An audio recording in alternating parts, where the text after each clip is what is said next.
Puji Tuhan. Mari kita datang ke hadirat Tuhan Bapak Ibu. Kita menyembah Tuhan pada pagi hari ini. Haleluya.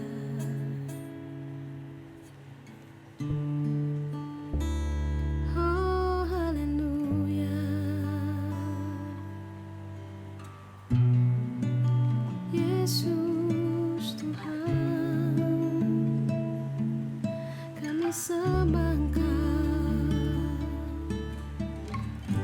Katakan saat indah, saat indah ku berhadapan denganmu,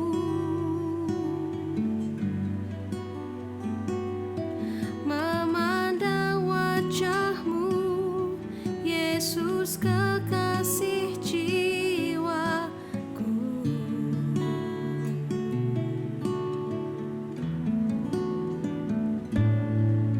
Bawa daku erat dalam pelukanmu,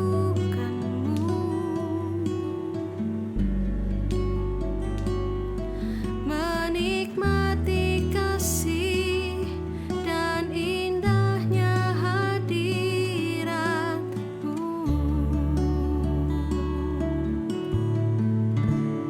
Hadirat-Mu Tuhan, ku rasakan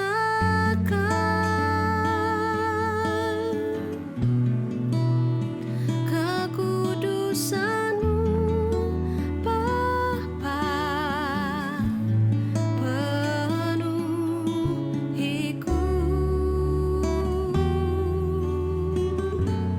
Ku rindu selalu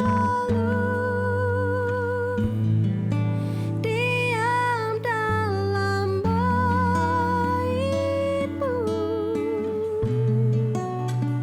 menikmati kasih anugerah-Mu.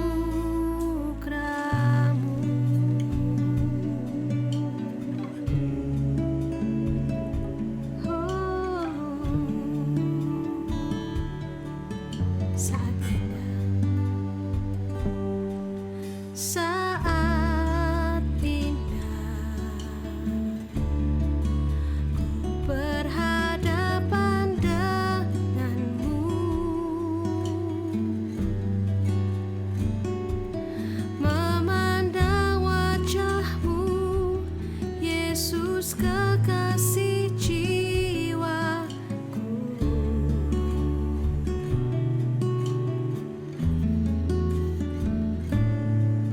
Bawa daku erat dalam pelukan-Mu,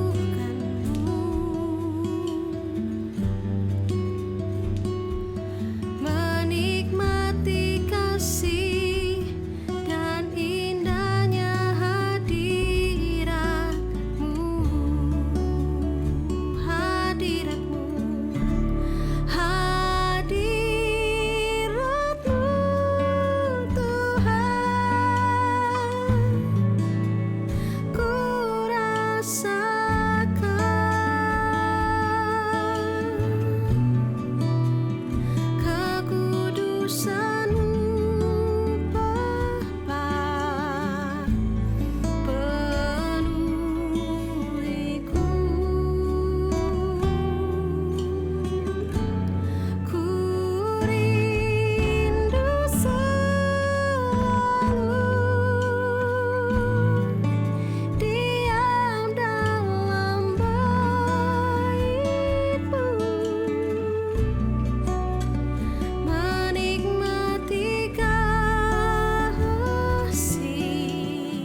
kasih anugerah-Mu Tuhan. Terima kasih Yesus.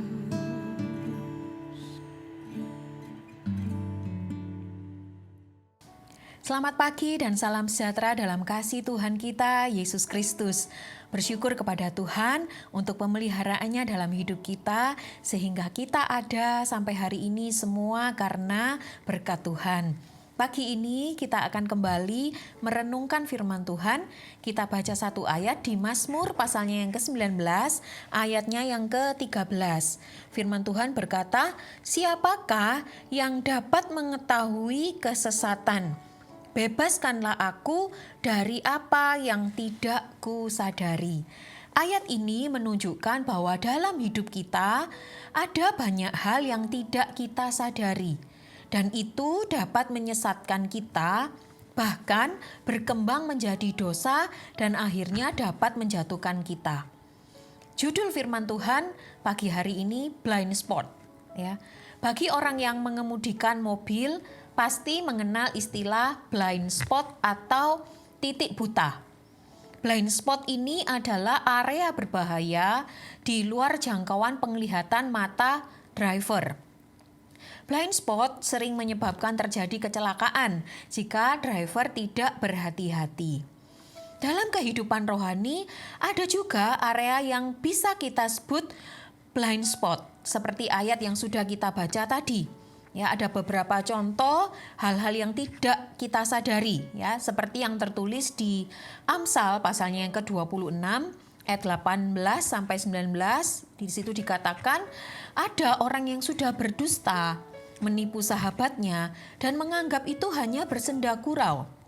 Ya, kemudian di Amsal 28 ayat yang ke-24 ada juga orang-orang yang menghabiskan harta orang tuanya dan tidak menganggap itu sebagai satu kejahatan.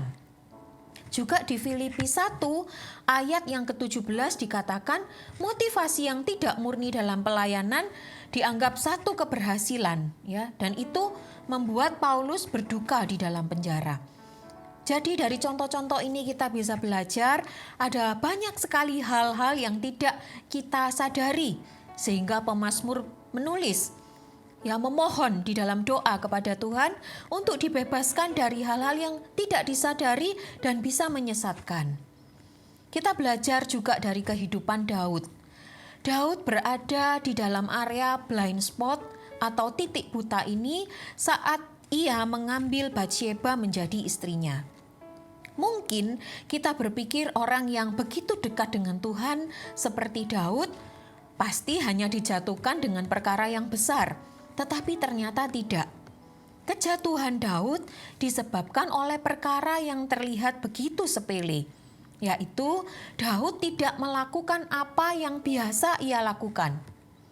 Di saat anak buahnya pergi berperang dan harusnya Daud biasanya ikut, Daud saat itu justru bersantai di sotoh istananya. Dan dari situlah ia melihat Batsyeba, mengingininya dan menghalalkan segala cara untuk mendapatkan Batsyeba. Apa yang dilakukan Daud ini begitu jahat di mata Tuhan. Ini pelajaran yang begitu berharga bagi kita semua. Tidak ada orang yang kebal dengan dosa yang kelihatannya kecil. Semua orang punya area blind spot. Karena itulah kita perlu mewaspadai dan menjaga hidup kita supaya kita tidak jatuh dalam dosa dikarenakan hal-hal yang tidak kita sadari. Bagaimana caranya kita menghadapi atau mengatasi blind spot? Kalau seorang driver, dia akan berusaha memberi kaca tambahan, alarm di mobilnya, lampu, dan lain-lain untuk meminimalisasi kecelakaan. Pengemudi juga harus membaca dan menaati rambu-rambu jika ingin berkendara dengan selamat. Pengemudi juga harus mempelajari dan peka supaya di area yang berbahaya ia tidak melaju terlalu kencang. Lalu bagaimana dengan kita? Mengatasi blind spot atau hal-hal yang tidak kita sadari. kita perlu firman Tuhan. Di 2 Timotius 3 ayat yang ke-16 dikatakan firman Tuhan itulah bermanfaat ya untuk mengajar, untuk menyatakan kesalahan, untuk memperbaiki kelakuan dan mendidik kita di dalam kebenaran. Yang kedua, kita juga perlu mendengarkan nasihat orang lain. Itu tertulis di Amsal 12 ayat yang ke-15. Mendengar nasihat dan kemudian menerimanya, sehingga kita mempertimbangkan segala sesuatu dengan baik sebelum kita mengambil keputusan, tentu itu tidak mudah.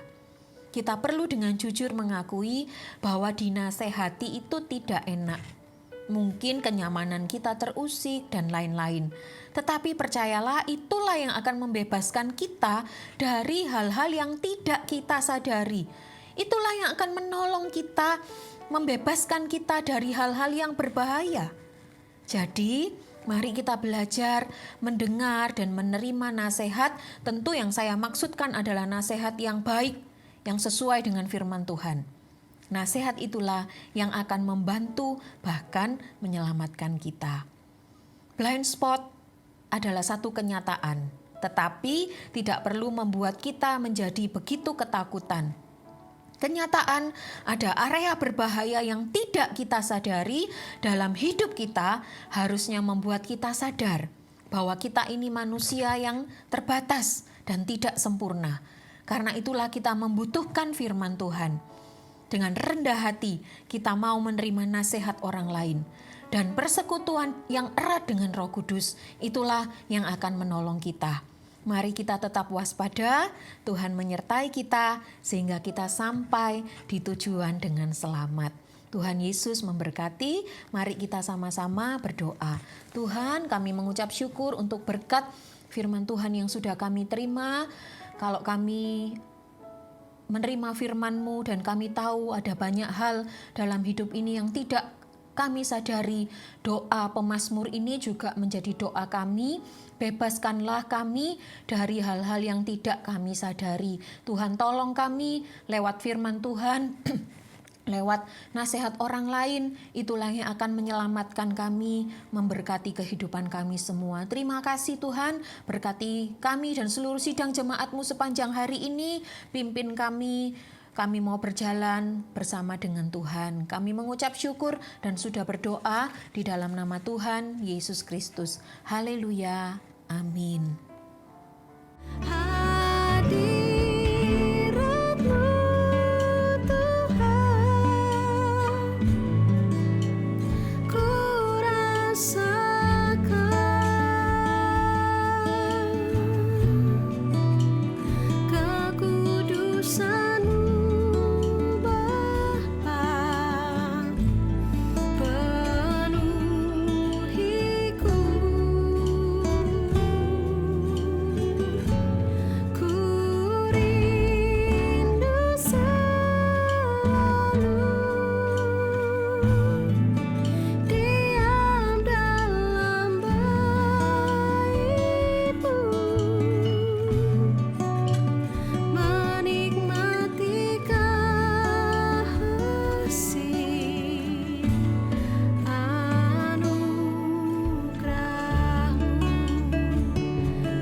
kasih.